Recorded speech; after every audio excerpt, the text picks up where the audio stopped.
Buenas tardes, mi nombre es Joana Contreras. En esta oportunidad voy a tratar el tema sobre el recurso de casación. En primer lugar, es importante destacar que el recurso de casación es un recurso extraordinario que da inicio a un proceso incidental dirigido a establecer la nulidad de una decisión judicial contraria a derecho. En consecuencia, la casación es un medio impugnatorio, específicamente un recurso de naturaleza jurídica extraordinaria y con efectos rescisorios o revocatorios, concedido al litigante a fin de que pueda solicitar un nuevo examen de una resolución respecto de situaciones jurídicas específicas,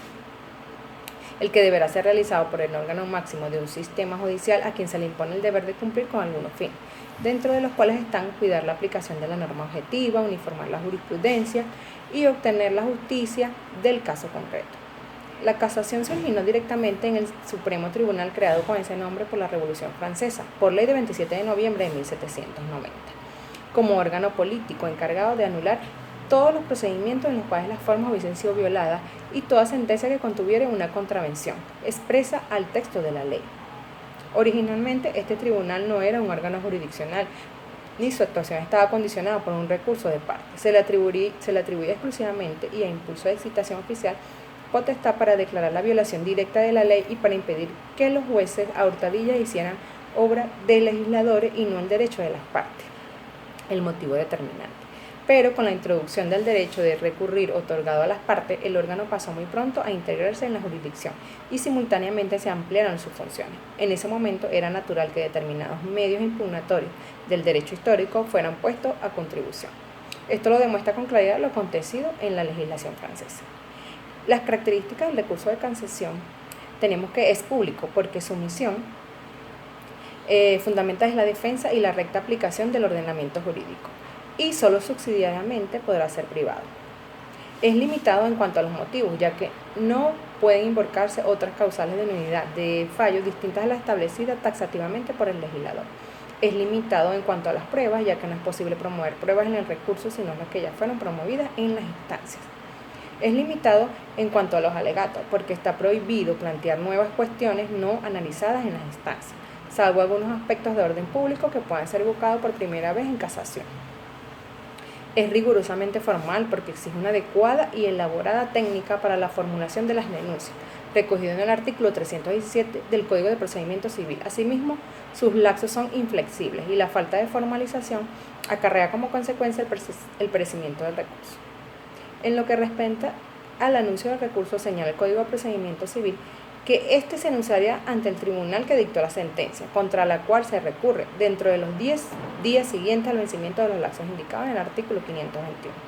Solo podrá anunciarse ante otro tribunal o ante un registrador o notario de la suscripción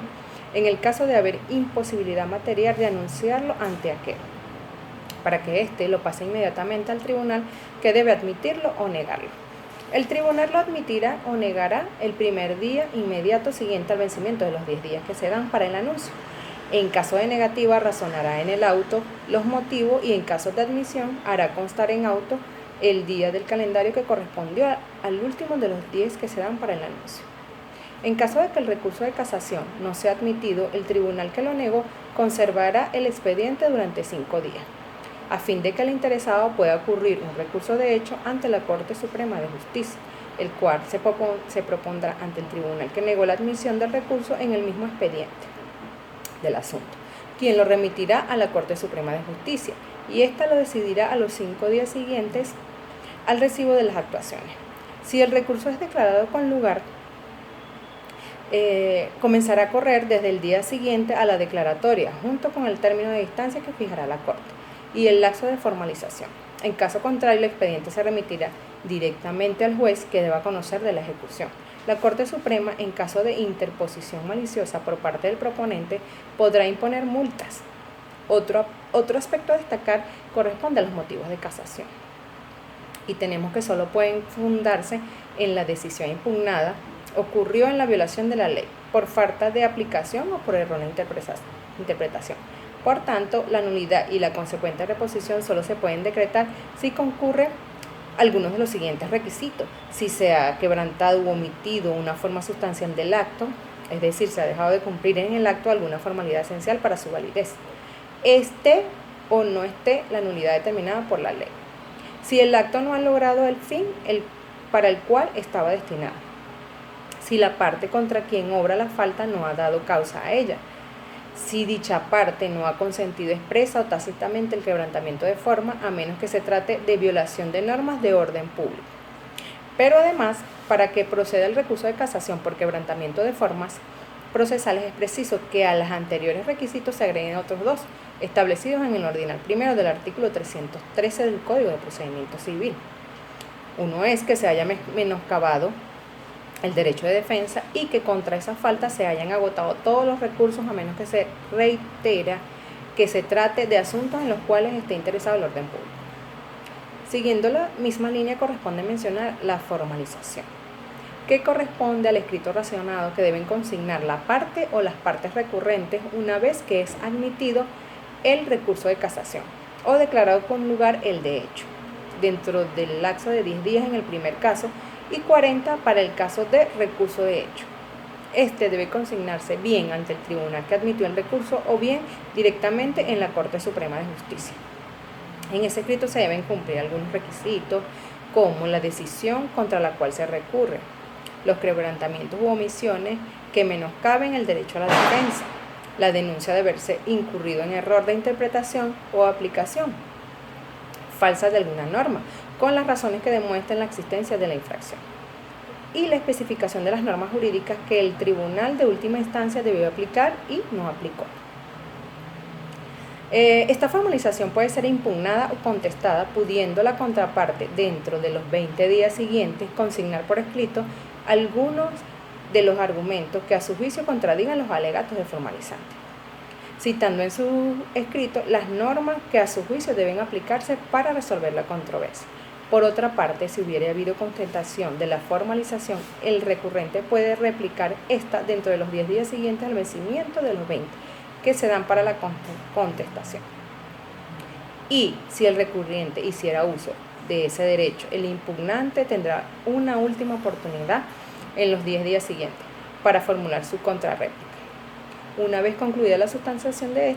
la Corte Suprema de Justicia tendrá un plazo de 60 días para dictar su fallo sobre el recurso propuesto. Finalmente, se debe destacar la sentencia del recurso de casación, la cual será pronunciada por la Corte Suprema de Justicia sobre las infracciones denunciadas, sin extenderse al fondo de la controversia, ni al establecimiento ni apreciación de los hechos que hayan efectuado los tribunales de instancia, a menos que en el escrito de formalización se haya denunciado la infracción de una forma jurídica expresa, que regule el establecimiento o valoración de los hechos o de las pruebas, o que la parte dispositiva del fallo sea consecuencia de una suposición falsa por parte del juez, que atribuyó a instrumentos o actas del expediente menciones que no contiene o dio por demostrado un hecho con pruebas que no aparecen en autos, o cuya inexactitud resulta de actas e instrumentos de expediente mixto. Si al decidir el recurso la Corte Suprema de Justicia encontrara una infracción de las descritas en el ordinal primero del artículo 313, se abstendrá de conocer las otras denuncias de infracción formulada y decretará la nulidad y reposición de la causa al Estado que considere necesario para restablecer el orden jurídico infringido.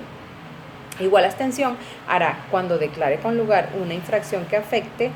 una interlocutoria que haya producido un gravamen no reparado en la definitiva. Si no hubiera habido las infracciones, la Corte Suprema de Justicia entrará a conocer de las denuncias formuladas conforme al ordinal segundo del artículo 313, pronunciándose sobre ellas afirmativa o negativamente mediante análisis razonado y estableciendo además cuáles son las normas jurídicas aplicables para resolver esa controversia, ya sea estas las indicadas por las partes en los escritos de formalización o de contestación, o las que la propia Corte Suprema de Justicia considere que son aplicables al caso. La Corte Suprema de Justicia en su sentencia podrá también hacer pronunciamiento expreso para casar el fallo recurrido con base en las infracciones de orden público y constitucionales que ella encontrare aunque no se les haya denunciado. En la sentencia del recurso será pronunciamiento expreso sobre costas conforme en lo dispuesto en el título 6 del Código de Procedimiento Civil. La condena en costas del recurso será obligatoria. En caso de desistimiento o cuando se le deje perecer, Si en un mismo juicio se anuncian y admiten varios recursos de casación, al mismo tiempo la decisión de ellos se abrazará en una sola sentencia que contenga tantos capítulos como recursos, pero la sustanciación se hará en cuadernos separados. Esto fue todo, muchas gracias.